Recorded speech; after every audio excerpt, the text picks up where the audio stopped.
अगदी जलद व अचूक बातम्यांसाठी पाहत रहा महामीडिया 24 सदैव तत्पर।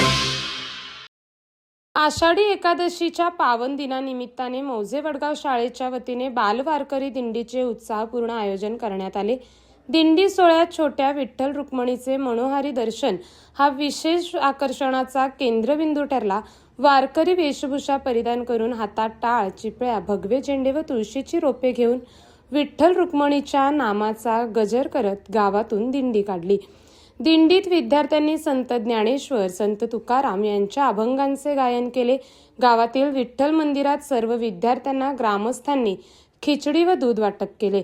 विठ्ठल मंदिरात विद्यार्थ्यांनी विठ्ठल रुक्माईवर आधारित नृत्य सादर केले।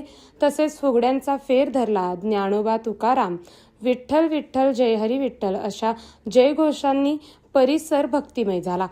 दिंडीमधून वारकरी संप्रदायाची परंपरा, समता, बंधुभाव, स्वच्छता आणि संस्कार याचा संदेश देण्यात आला।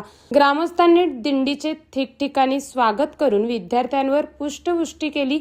शाळेच्या मुख्याध्यापक, शिक्षक व पालकांच्या उपस्थितीत हा उपक्रम उत्साहात पार पडला। या उपक्रमामुळे विद्यार्थ्यांना संत परंपरा, भारतीय संस्कृती आणि सामाजिक मूल्यांची ओळख होण्यास मोठी मदत झाली।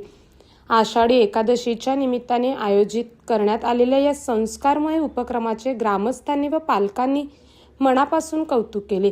यावेळी छाया पाटील, राजेश जाधव, महेश बन्ने, रिजवाना नदाफ, शबनम जमादार, वैशाली कुंभार, सविता कांबळे, स्वाती देसाई, पालक, ग्रामस्थ मोठ्या संख्येने उपस्थित होते। तर मग चला सबस्क्राईब करायला विसरू नका महामीडिया 24 न्यूज चॅनलला। महामीडिया 24 सदैव तत्पर।